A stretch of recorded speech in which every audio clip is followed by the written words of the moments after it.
नमस्ते दोस्तों। चलिए आज अच्छे से समझते हैं विद्या वायर्स के आईपीओ को। एक ऐसी कंपनी जिसका 40 साल से भी ज्यादा का इतिहास है, अब पब्लिक मार्केट में आ रही है। तो सबसे बड़ा सवाल यही उठता है, इतनी पुरानी कंपनी है तो क्या इसमें इन्वेस्ट करना चाहिए? मतलब अप्लाई करें या अवॉइड? आइए इस पूरे एनालिसिस में इसका जवाब ढूंढते हैं। इस सवाल का जवाब ढूंढने के लिए सबसे पहले ये समझना पड़ेगा कि विद्या वायर्स आखिर है क्या और करती क्या है। बिल्कुल आसान शब्दों में, विद्या वायर्स वो ज़रूरी तारें और प्रोडक्ट्स बनाती है जिनके बिना मॉडर्न लाइफ रुक सी जाएगी। पावर प्लांट से लेकर हमारे घरों तक जो बिजली आती है और यहाँ तक कि सोलर पैनल्स में भी इनके प्रोडक्ट्स यूज़ होते हैं। और ये काम ये 1981 से कर रहे हैं। सोचिए, तब से ये इन ज़रूरी इंडस्ट्रीज़ की लाइफलाइन बने हुए हैं। इनका प्रोडक्ट पोर्टफोलियो देखिए, 8000 से ज़्यादा अलग अलग items. Can you believe it?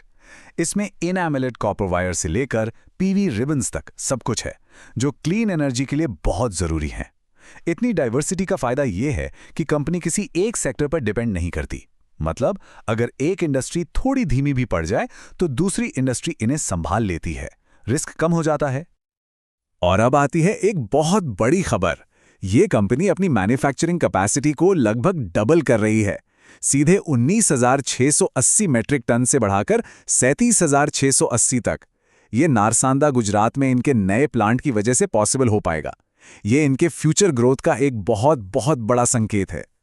ठीक है, तो अब सवाल ये है कि कंपनी में ऐसी क्या खास बात है? What makes them strong in the market? इनकी स्ट्रेंथ के पीछे 5 बड़े पिलर्स हैं। पहला, जैसा हमने देखा, इनका डाइवर्सिफाइड बेस। दूसरा, बैकवर्ड इंटीग्रेशन। इसका मतलब ये कच्चा माल भी खुद बनाते हैं, जिससे क्वालिटी और प्राइस दोनों इनके कंट्रोल में रहते हैं। इसके अलावा स्ट्रेटेजिक लोकेशंस, सालों पुराने लॉयल कस्टमर्स और एक काफ़ी एक्सपीरियंस टीम इन्हें अपने सेक्टर का एक सॉलिड प्लेयर बनाते हैं। ओके, बिजनेस समझ आ गया, स्ट्रेंथ्स भी देख ली। अब आते हैं असली मुद्दे पर, यानी आंकड़ों पर, यानी आईपीओ की डिटेल्स पर। सबसे पहले डेट्स नोट कर लीजिए। आईपीओ 3 दिसंबर को ओपन हो रहा है और 5 दिसंबर 2025 को क्लोज हो जाएगा। तो नंबर्स पे नजर डालते हैं। प्राइस बैंड है 48 रुपीज से 52 रुपीज पर शेयर। एक लॉट में 288 शेयर्स हैं। टोटल इशू साइज है करीब 300 करोड़ रुपए का। और इसमें अच्छी बात यह है कि इसका बड़ा हिस्सा यानी 274 करोड़ रुपए फ्रेश इशू है। मतलब ये पैसा सीधे कंपनी के पास जाएगा उसके ग्रोथ के लिए। बाकी छोटा सा हिस्सा ऑफर फॉर सेल है। तो कंपनी इस पैसे का करेगी क्या? देखिए, सबसे बड़ा हिस्सा 51% यानी 140 करोड़ रुपए कंपनी के एक्सपेंशन में जाएगा और 37% यानी 100 करोड़ रुपए कंपनी अपना कर्ज चुकाने में यूज करेगी। ये एक बहुत ही पॉजिटिव साइन है, क्योंकि इससे कंपनी अपनी बैलेंस शीट को और स्ट्रांग कर रही है। ओके, सो आईपीओ डिटेल्स क्लियर हैं। अब फाइनेंशियल्स चेक करते हैं। आखिर आंकड़े तो असली पिक्चर दिखाते हैं, राइट? यहाँ ग्रोथ स्टोरी काफी सॉलिड दिख रही है। फाइनेंशियल ईयर 2025 में रेवेन्यू में 25% की growth. But the real highlight is profit after tax, यानी पीएटी, सीधे 59% से बढ़ा है। That's impressive. अब कुछ जरूरी रेशियोज देखते हैं। रिटर्न ऑन इक्विटी देखिए, 24.57%। मतलब इन्वेस्टर्स के पैसे पर कंपनी जबरदस्त रिटर्न जनरेट कर रही है।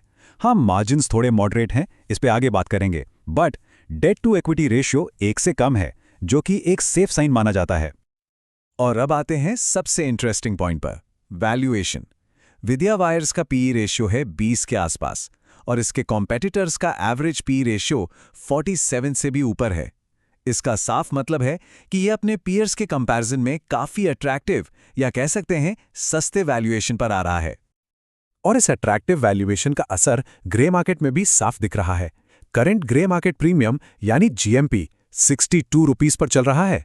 इसके हिसाब से तो लगभग 119% का लिस्टिंग प्रीमियम एक्सपेक्ट किया जा रहा है।